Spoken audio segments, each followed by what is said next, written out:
Constructing your life is about much more than just building a bank account. Each week, join real estate entrepreneur and mindset coach Austin Linney as he interviews guests who are constructing their dream lives and impacting the world around them on a daily basis. If you're an entrepreneur or wanting to start a business, or you just want to hear motivating stories of how others have overcome the odds, you are in the right place. And now for your host, Austin Linney. All right, guys, welcome to Construct Your Life. This is Austin Linney. We have the honor of having Mike Sjorgen here, a good buddy of mine. We've been in the trenches in the Airbnb space, short-term rental space for quite a while. He's got quite an operation going and a wonderful group, but he didn't start out that way. This lovely man, for some reason, I don't understand why, decided that numbers were going to be a good play, and he was a CPA for a while. So happy to have you here, Mike. Thanks for having me on. I appreciate it. You got it, man. So I'll let you start where you want to start. I know your story a little bit, and there's a lot of powerful, just insight and so much determination behind the story. So I'll let you start where you want to go, and we'll go from there. Yeah, for sure. So I guess going back to like where the advice that most of us get, right? It's go to school, get good grades, get a good job, put 10% in a 401k, and that's kind of like the American dream or whatever. Like that's just what you're supposed to do. So I did that, got the good grades, got the quote unquote good job as the accountant and whatever. And, from the outside looking in, everything was going good. Like had a good salary, amazing wife, the house, couple cars, like, standard suburban life or whatever. And then when our son was born, he was born with a rare lung disease, which basically anytime he fell asleep, he had to be on oxygen. He had to be monitored all the time. And it was really, really crazy time. And we spent a ton of time at one of the big hospitals in Boston. And I'll never forget, at one point we had been there for about 3 weeks straight. And all the doctors are in there telling us about all these tests I got to do. And kind of embarrassed to admit it, but as they're running through all the stuff that they're talking about, the only thing I can think about is I've got no more vacation time. I've got no more sick time. And I've got this mountain of hospital bills piling up. And I'm going to have to leave my wife and my son in here to go back to a cubicle to trade time for money. And I was just so pissed at myself for putting myself in that situation, put my family in that situation. And I told my wife that day, I said, I don't know how I'm going to do it, but I'm going to find a way to build a business that creates the income that we want, that doesn't rely on us to trade time for money. And that kind of led me down the path of real estate, short-term rentals. And within a year and a half of that date, I was able to retire myself, my wife, and my mom through short-term rentals. And that's basically the backstory, man. Selfishly, that's why I got into it. No, and holy shit. I mean, it's so great because, what I tell all my young clients or young investors that I coach is that you need to do the work now, meaning in your 20s when you have time, so you can be the father and the husband that you want to later on in life. And when you put it in that context, it changes the whole scenario on why you invest and why you do that. So, you have a hotel now, you have a business, but that didn't start out that way, obviously. So when you made that decision and you told your wife, what was the next steps or what were you searching for and how did you land where you are now? So the next step, I had been reading real estate books. Like I always knew I wanted to be a real estate investor from probably the time I was, 25, 26, from the time I read Rich Dad, Poor Dad. And I was like, from a numbers standpoint, like this makes sense. Like I get it. Like it's logical. And so I started, I hired coaches and things like that. And I was going down the path of like multifamilies and syndications. And I gave that a whirl for,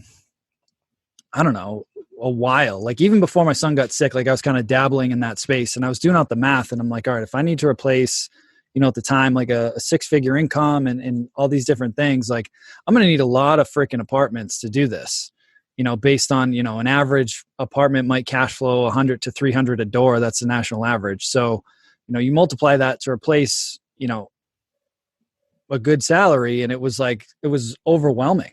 And I was putting in offers and trying to raise money all while working a full-time job, all while trying to take care of my son in the hospital and all these things. And I wasn't gaining traction.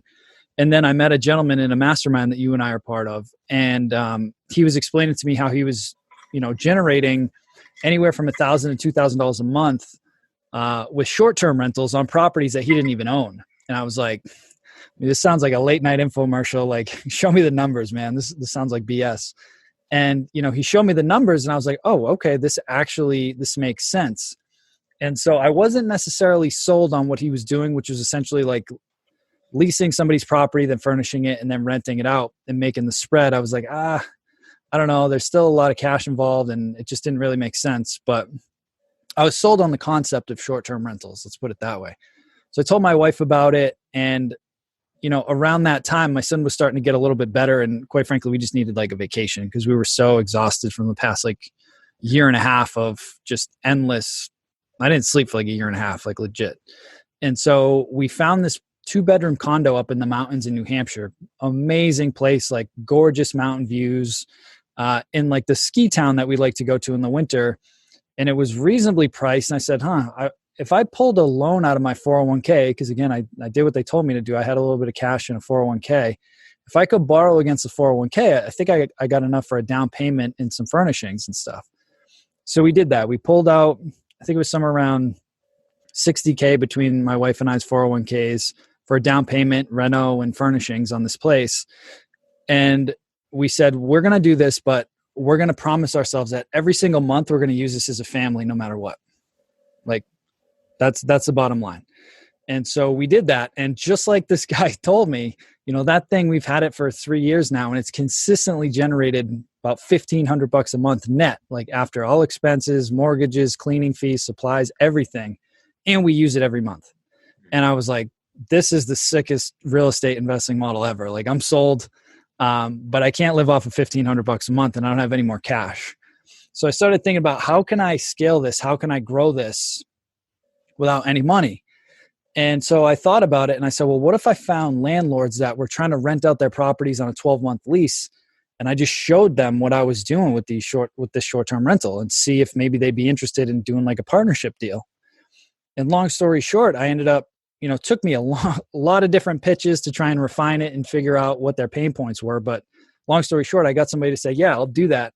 And basically I said, okay, if you pay to furnish it, I'll design it, I'll build it out, I'll do all the work, I'll run everything for you.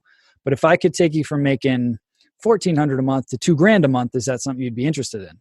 And they said, yeah. So we basically did a 75-25 split. So they made 75% of the money. I made 25. And over the course of a year, he made an extra $10,000 on that property. So he got all of his furnishing costs back within year one. Plus now he's making nearly double what he was making before. And so that started snowballing very quickly because I got results for this gentleman who then knew other people. And he just started introducing me to all of his buddies that were into real estate. And, from the time that I got that first like co-host deal, we were up to 15 units in another 9 months. And then my wife and I were out of our jobs. And then within a couple months of that, one of the investors that I worked with, one of the landlords that I worked with happened to be a developer, and he found this boutique hotel about 30 minutes north of Boston. And he brought it to me and he was like, hey, would something like this work with your model too? And I said, well, let's go check it out. We went and looked at it. And I said, yeah, absolutely. Like the way that we use our locks and our systems and everything, this would work in like this boutique hotel setting. But I said, I'll do it, but I don't want to do what we were doing before for like a management fee. I said, I want ownership in this thing. And so we talked it over with his business partner and they said, all right, done deal. You run it, we'll fund it, and we'll split it, a third across the board. So 33% for each of us. And I said, all right, cool, done deal. And we closed on that in February. COVID hit in March and everybody's like, oh my God, I can't believe you bought a hotel. And I was like, if you understand human psychology, like don't worry about me. I'll be fine. And long story short, we finished renovating that in late May, opened up mid-June once the state opened up. And we've been in July and August, we were over 90% occupied. And that thing is pumping out cash flow like a beast. Mm-hmm. So, and you tell the story super easy. I've been in the Airbnb space. It's not all roses, obviously, and you're learning. But something that I've always loved about you, and you said it there in the end with the hotel, is like, you're not saying it's going to be easy. That's not what you're saying to anybody. But what you're saying is that no matter what comes at me, I'm going to figure it out. And I think that's if you have that mentality, you can get anywhere you go. Because look, what people don't understand is that the Airbnb space, regardless of the name Airbnb, has been going on for hundreds of years on Florida beaches. So regardless of what the company or what the dude of the CEO of Airbnb wants to do, this is not anything that's going to go away ever. So when you're building up and you're scaling, I guess that's the number one question. I think people scale too fast. I think people don't understand the gravity of the work. You know, when you were still working your job and you're still doing the Airbnbs, like it was hard, right? I mean, it wasn't easy. Well, I think the differentiating factor for me was I was so ruthlessly focused on creating systems, because the whole point of me starting this was to not trade time for money. Mm-hmm. So yes, I can make a ton of money on Airbnb, but if I'm giving myself another job, that defeats the whole purpose. So from like day one, I had that New Hampshire property for 9 months before I took another one on. Mm-hmm. And that was 3 hours away from where I lived. And I said, I want to have this thing dialed in, so I'm spending no more than 2 hours a week on it, period. Mm-hmm. And once I got that dialed in, that's when I started looking to scale it from there. And obviously I'm constantly tweaking and refining and like updating systems and adding team members. But I got it to the point while working a full-time job, plus another side business, plus having my, dealing with some residual health issues with my son, like it was 2 hours a week. And people often look at me and say, you're full of crap. And I'm like, well, you don't know my system then, because I got a really good system, right? And you and I have talked offline about it. And it's just when you're focused on building a machine, which is what the analogy I always like to use, like I'm always building and refining this machine so that it will continue to operate and grow and scale without me. Mm-hmm. So there's certain levels, like I would say up to like 6 units, like you don't need anybody else on your team. Like if you have the right technology and the right softwares and all these different things, you can automate 95% of the business. Once you get to that point, then it's time to say, okay, I need a part-time virtual assistant, which you can get for $300 to $400 a month. They work for you for 4 to 5 hours a day, Monday to Friday. And they take a lot of like the administrative and some of the guest communication stuff off your plate. Then when you go beyond that, okay, cool, move them to full-time and then maybe get one more part-time. And now, we've just continued to go up and refine and add a couple team members. But, now I've got an in-person manager at the hotel who also does some short-term rental stuff for me. I've got a weekend supervisor at the hotel, just some contractors to do like parking lots and things like that. But for the short-term rentals, I have one VA that handles pretty much everything, just leveraging the systems that we have. Mm-hmm. Right. And then it's just local cleaners, local contractors, handymen. And again, like the first one was 3 hours away from where I live. Now we've got a portfolio all up and down the East Coast from New Hampshire, Massachusetts, North Carolina, and Florida. So I physically can't be there. So I needed to create systems and teams that could do it for me regardless. Like even if I wanted to, I couldn't. Yeah. And I think what I like about you, and you'll say it on calls, you even said it when I did your podcast, is like, there's parts about your personality that doesn't work for this business. Thank God for your wife. 100%. I know my strengths and my weaknesses. Like I'm great with systems and business and finance, but like when people complain or whatever, it's like that goes right to my team because they're way better with people than I am. Mm-hmm. Or I'm just like, I don't have the patience for it, but I know that about myself. And you don't have to master everything. You just need to put the right components in place. And yeah, every once in a while you suck it up, take it on the chin. Like, one of my sayings is never let your ego get in the way of your wallet. So every once in a while you're just like, that was annoying. But at the end of the day, like my life now compared to what it was a year ago, like not even close, man. Like, yeah. It's so much better. It's funny because, I follow your Instagram and I see you at the place you're talking about up in the mountains, and like, your son's healthy now and he's happy and he gets to spend time with mom and dad. He's walking properties. I love it. I can get him started early, but it's funny. And I don't know if I've ever asked you this, right? And you're not where obviously you have big dreams and you want to keep growing. But when you look back in the short amount of time from where you were to where you are here, it's got to be an amazing feeling. And it's a lot of hard work. There's a lot of sacrifice from you and your wife but I would imagine that if you're sitting down with yourself, you're thinking, holy shit, like we're doing it, right? That's got to be an amazing feeling. Yeah. And I mean, maybe it sounds like I'm bragging, but I'm friggin' proud of myself, man. Like I back in 2014, I wrote down like I wanted to become a full-time real estate investor.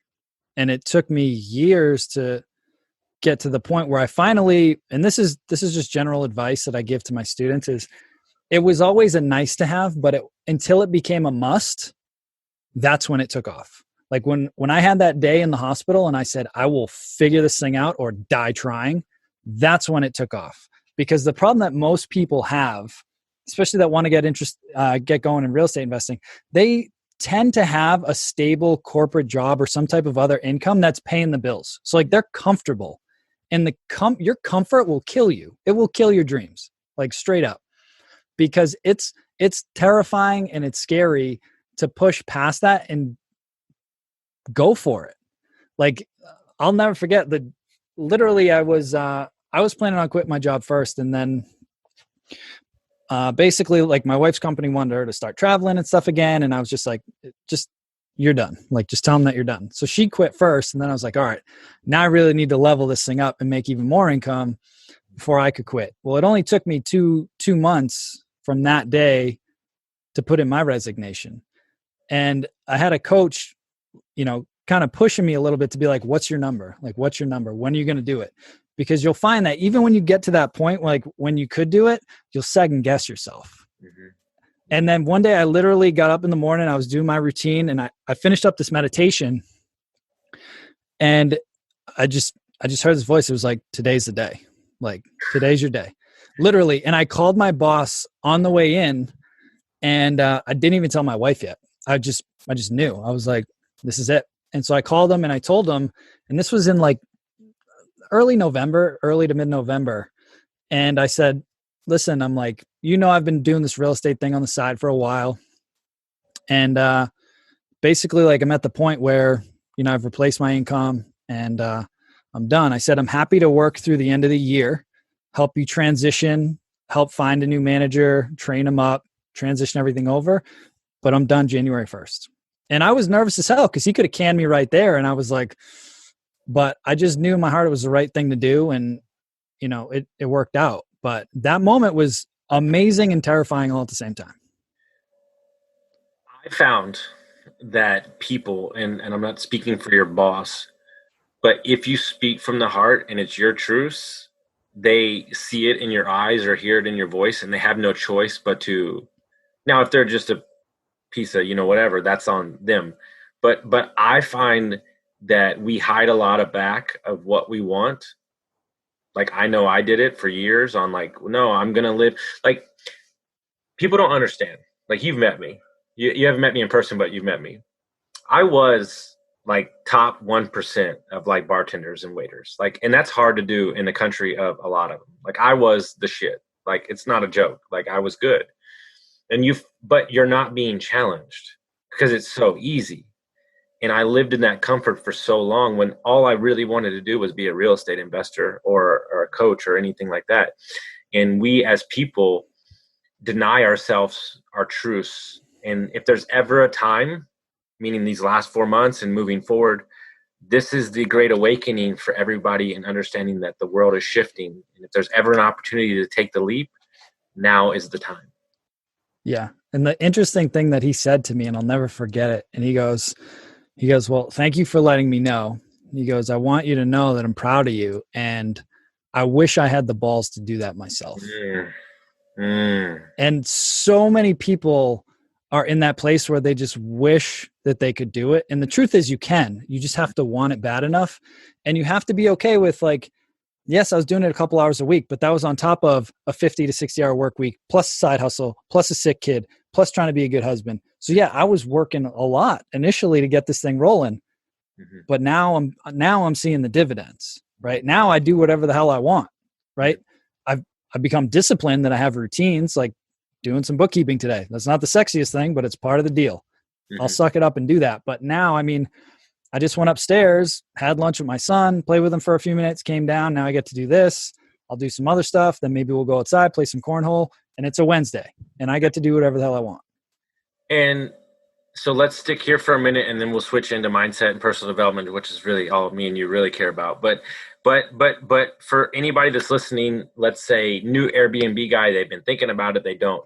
Give me 3 to 5 initial starting points for an investor. If in what guys, what we're trying to get across to you, and I said this on Mike's podcast, it doesn't need to be 20 properties. It doesn't even need to be a hotel. It could be 4 properties and you could be done. So why don't you? I had enough to replace my income at like 8 or 9, and I was making a good income, right? Like it doesn't take a lot, and that's the beauty of this business. And I would say the first thing is to get clear on what you want. Just like Austin said, like a lot of people, I go to a lot of these conferences and they're like, I want 100 units. I want 500 units. And I'm like, okay, cool. Like you could do it, but why? Like, why? What does that do for you? Mm-hmm. You know, for me, it was more about, I wanted to be able to teach financial education. That's what I was passionate about. And that's what I get to do now. So I wanted to get to the point where I'm continuing to build my cash flow and wealth with real estate, but I have no desire to go to 500 units. Like I don't, I'll tell you straight up, like, it's just not what I'm going for. Like, it's not, and that's okay. And if you wanted, like I have some students, they just wanted one property in Disney that would pay for itself.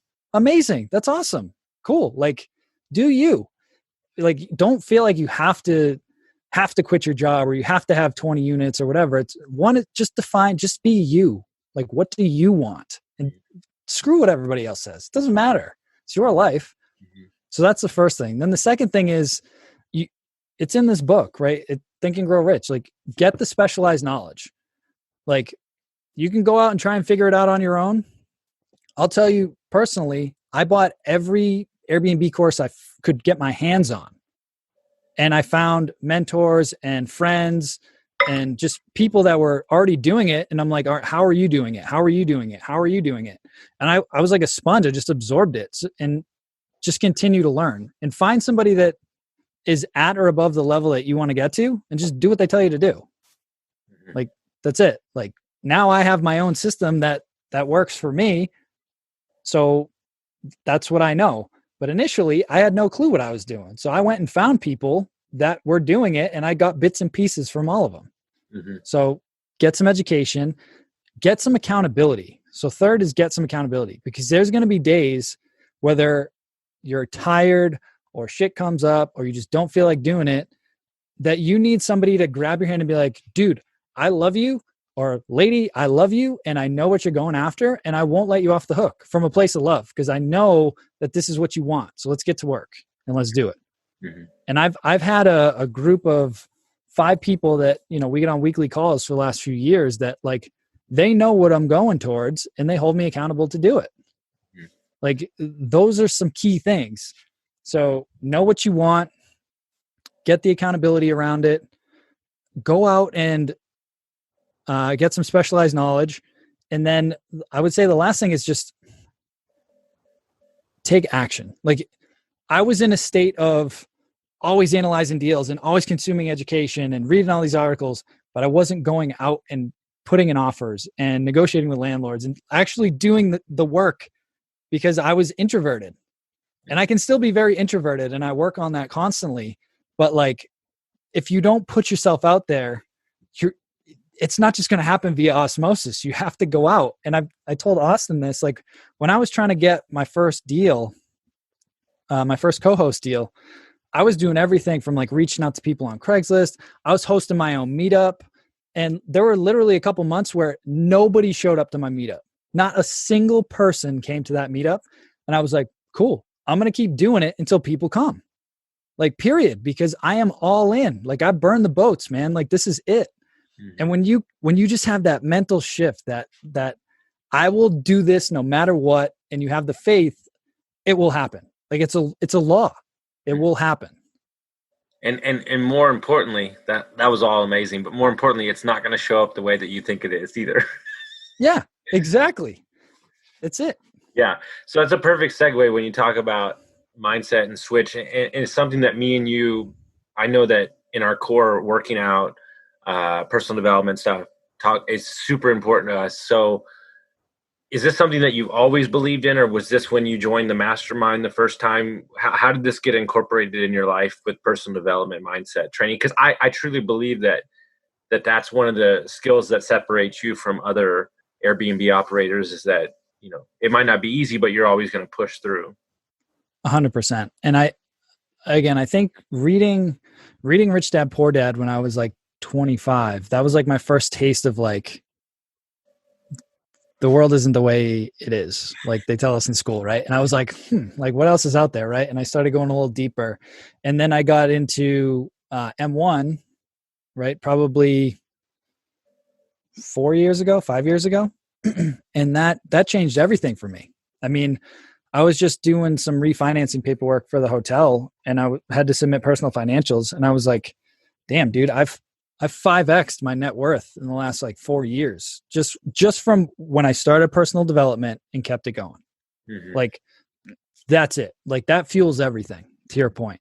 Mm-hmm. And so like when I got in there, I initially got in because I wanted to make more money, like selfishly, like that's why I joined. Right. But as you know, like this mastermind is becoming a whole life millionaire, which means, yes, wealth, but it's also your health. It's your relationships, your contribution, like your adventure, your bucket list adventures, like fun, having fun in your life. Like if you don't have a balance of all that and you're just chasing money, or you're just chasing fun, or you're just chasing relationships, like you're not going to feel fulfilled. You're not going to have the whole thing.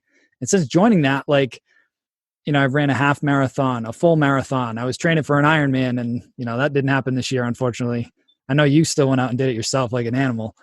But just those, I never would have done those things if I didn't start getting around other people that were just looking for more.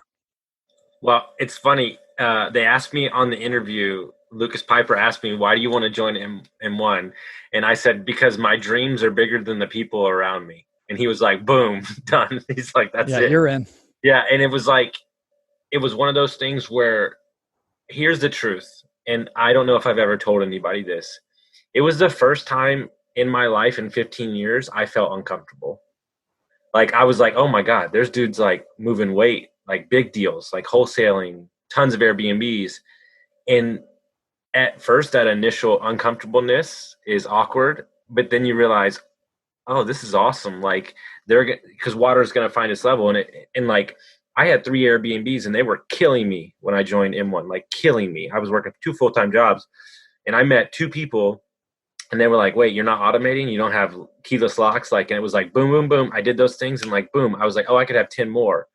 And so you really have to ask yourself, like, who are you surrounding yourself with? Because these people are who are going to drive you. And I know you have conversations probably to this day that you're like, how am I in this conversation with this killer?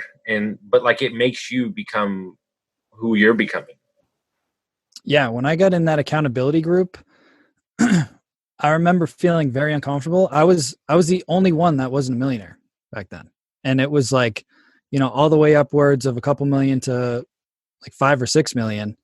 I think my net worth at the time was like 400 grand or something. And I was just like, I felt like the little guy, but it pulled me up. When you get in that environment, you're going to do one of 2 things. You're either going to pull out, and just because it's going to make you too uncomfortable and you're going to be too afraid to level up, or you just level up. It'll just pull you up. Right. And just being around that peer group, it leveled me up, like in everything. Like I never would have done a juice cleanse prior to getting into these guys. Like, I didn't even know what a juice cleanse was. Right. Like I wouldn't have run a marathon. That's for sure. I definitely wouldn't be doing real estate at the scale I'm doing now. Like, it's crazy. But I think what made me excited, and you mentioned it earlier, I think what made me excited more was who they were as fathers and who they were as husbands.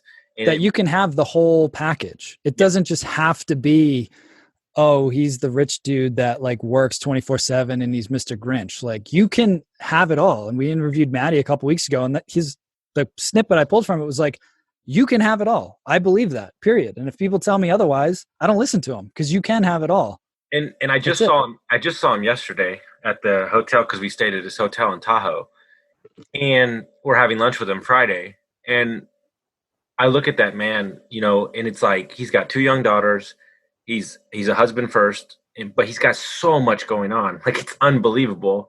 But he is the definition of like, you can have it all. But here's the truth. And this is, he told me, we met through DMs, like after he spoke at the Toronto event. And he said, look, I got 15 minutes. That's all I got on this day. And I flew across the country to go have coffee with him for 15 minutes. And what I took away from that meeting will forever change my life. He looked me dead in the face 2 minutes into the meeting and goes, "You are no different than I." And that was when I was like, holy shit, like he's just a human just like me, and I can do this too. And that was, I think it was the single most defining moment for the transformation of what, like, and I still got a long way to go, but I think it made me realize that you can have what he has. Like, you're no different. He's human just like you are. 100%. 100%. And so, you know, Think and Grow Rich, I think, is one of the best books ever. I think Tony Robbins lives his life off those books. When somebody is, let's say they're dipping their toe in the personal development space, I've had a tendency to hand my cousin, he goes like, I want to get into it. And I handed him David Goggins. Bad move. Let's slow the roll into the things. Goggins is an animal.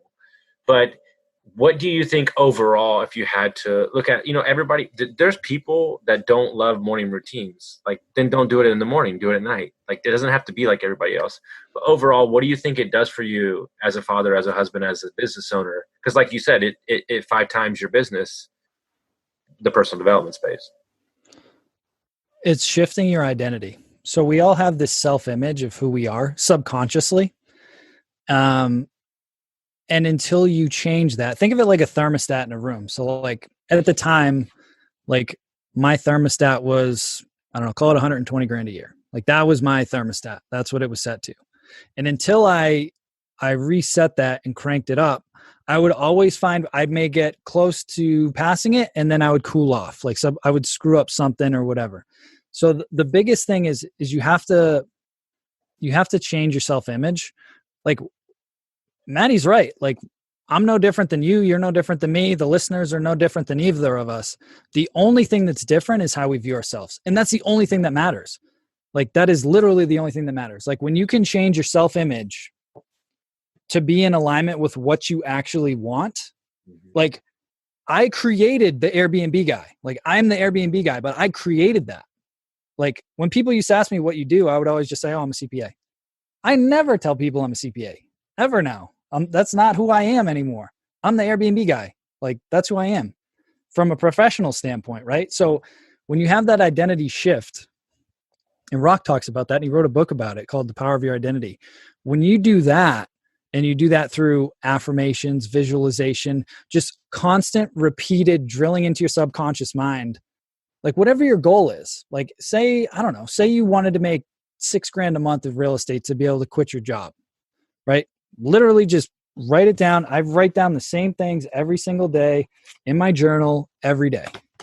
I write out my goals, but I would start with, I am so happy and grateful now that I'm generating $6,000 every single month from my real estate business. And when you write that and you say it out loud and you feel the emotion of it, your mind cannot tell the difference from reality versus what you put in your head. So like they've done studies on it. Olympic athletes, they've had them train. They've had different groups go out and they'd actually like shoot basketball hoops. And then they had another group that would literally just visualize themselves shooting basketball hoops. And the results were friggin' the same. Like your mind is so powerful. So when you visualize, it puts you into the future, into what you actually want to be. And when you do that enough, guess what? You just start acting like that person. Like, and then by osmosis, you get the results because now you're that person. Like for me doing the coaching now, I'm doing webinars, I'm doing podcasts, I'm speaking on stages. I had to visualize that. If you look at my vision board on my backdrop, I went to 10X GrowthCon a couple of years ago and I photoshopped my picture over Grant's on the stage. And I just visualized myself on a stage speaking and helping people and inspiring people over and over and over again. When I trained for the marathon, every time I was running, I was visualizing myself like going through New York City, crossing that finish line. I crossed that finish line thousands of times in my head. And then on game day, I show up and I'm finishing that thing because I've done it 1,000 times before. Yeah. So Jesse Itzler talks about that when he says the race, please. He said the race has already been ran 1,000 times. He's like, it's just the act of doing it. And I love that. We as people, and I even am super guilty of this, we don't say it out loud. Like, dude, if you want it, like fucking say it to yourself in the mirror. Like, and the thing is like we do this all the time. I want this. no, I don't want this. No, you want it. And I'm rereading Expert Secrets right now.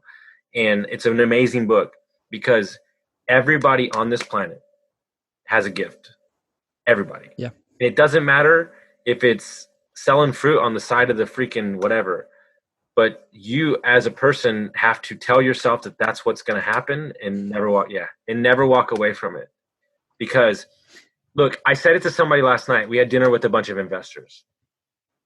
The last couple months has not been amazing for me in business, personal stuff aside. But I said to him dead in the face, I said, what's the fucking option?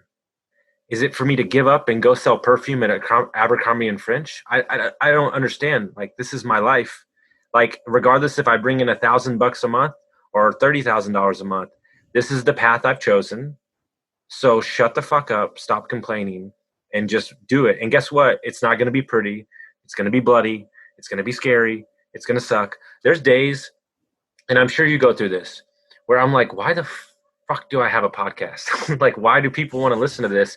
And then what happens every time? The moment you say that to yourself, I get a text message.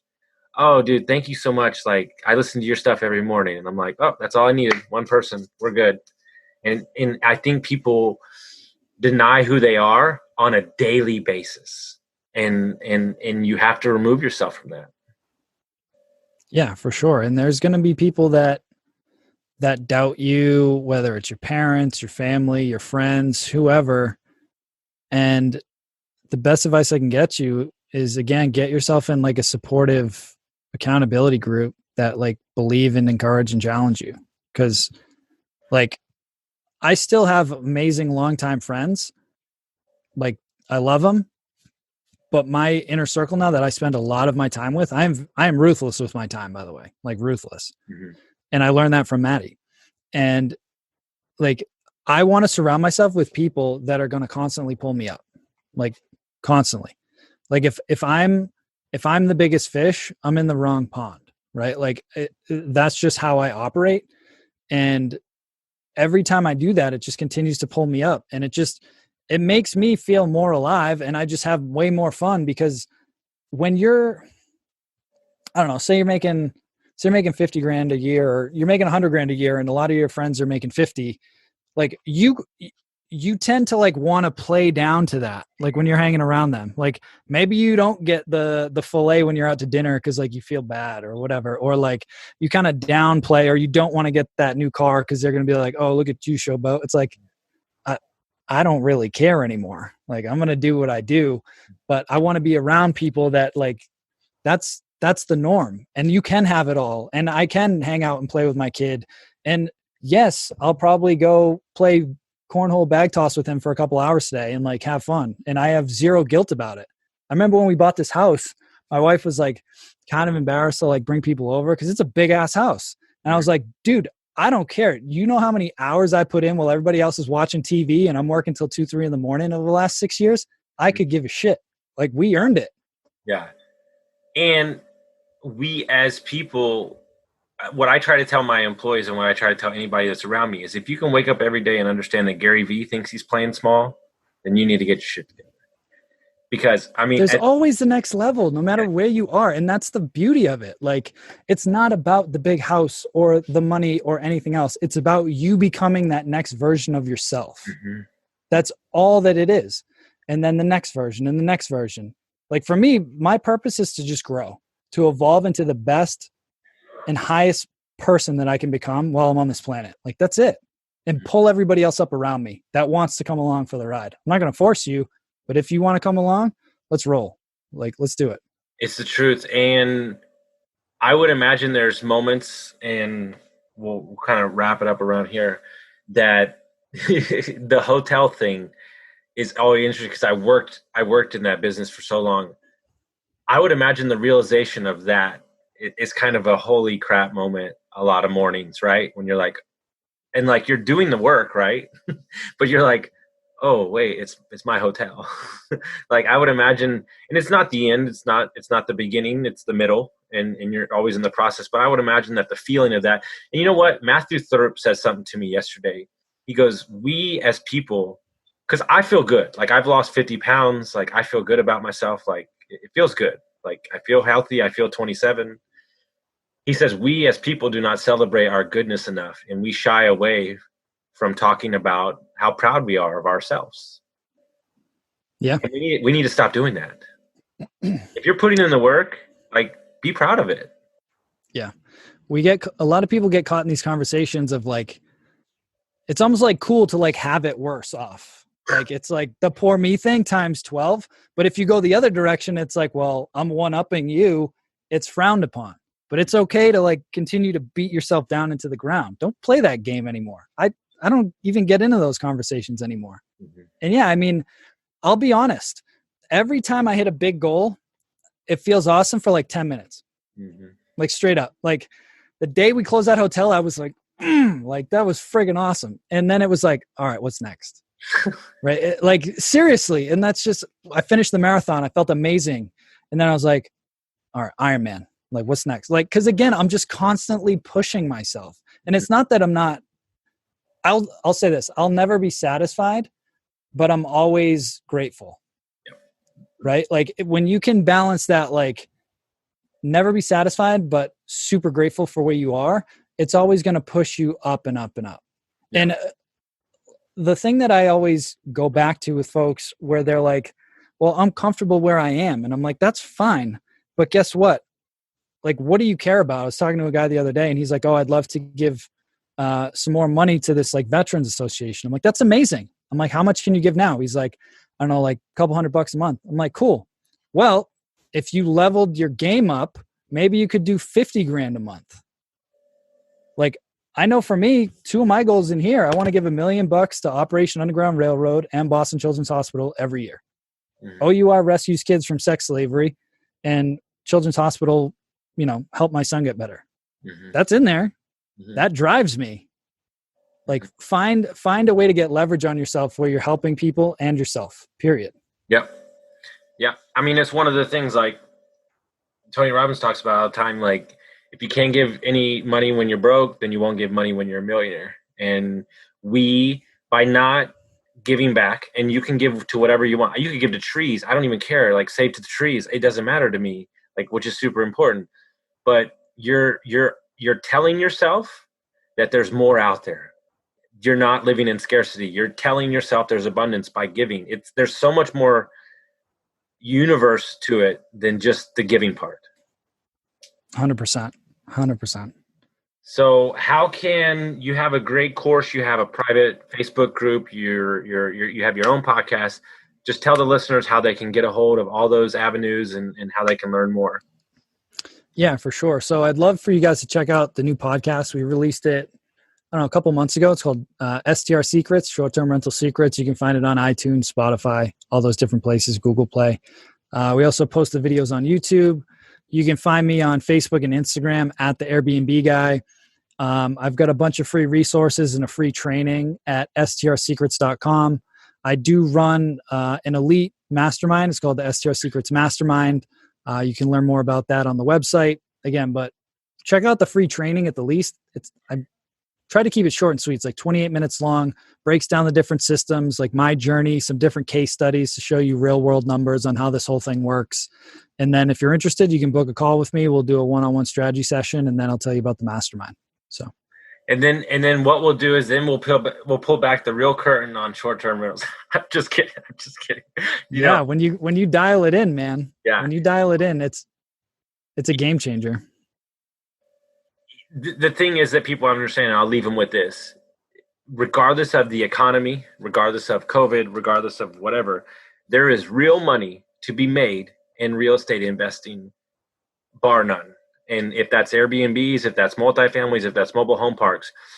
But if you do not fix your mind and you do not fix your limiting beliefs, then those numbers and those systems do not matter. It's as simple as that. 100%. So you come out and call it right out. I have to slide that into my course, and I just smash it into you subconsciously until it just comes in there. But it's 100% true. Because it's the truth. Because I look at, in Rich Dad Poor Dad changed my life too. But it took me 7 years, 8 years, bad deals to do the thing.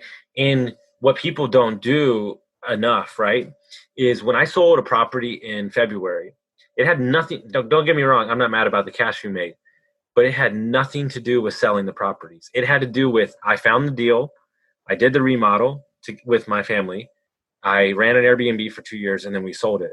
And it was the, holy crap, this works, let's go. And that the confidence from that is so much greater than any dollar amount. And that's what Mike's talking about. He didn't get his second deal until 9 months after proving out that he could do it in the first place. There are people out there, I've talked to them, 50, 60, a million of them, that get their first deal and they're like, oh, I want the second one, like 2 days later. And I'm like, how about you prove out that you can do the first one in the first place, and then we'll worry about the next one.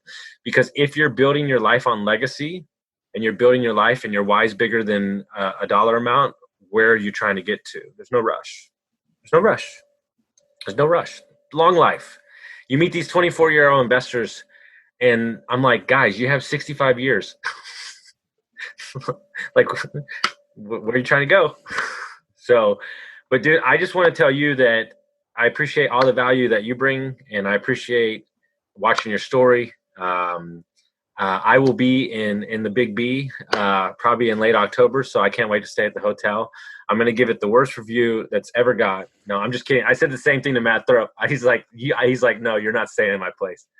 No, I'm really looking forward to it, man. I just stayed at Matt's. I love it. It's cool to see the transformation. I know I saw yours beforehand, so I just want to tell you that I love it, man. Keep it going, and thanks for coming on. Yeah, thank you. By the way, I didn't even mention the website for the hotel. If folks want to check that out. It's Cove at Rockport. So Cove at spelled out Cove at Rockport.com. And thank goodness that your wife picks out all the design, because she's really good at it. Yeah, you don't want me designing anything. She's lights out. Yeah. If anybody knows somebody on HGTV, man, we need to get her on HGTV. Yes, for sure. And I think what I love the most is the bright colors. I think it really makes it stand out. I saw those yellow it was awesome. I love that. And the view doesn't suck either. So yeah. Well, I appreciate it, my man. Yeah, likewise. Thanks, buddy. Got it, my man. See ya.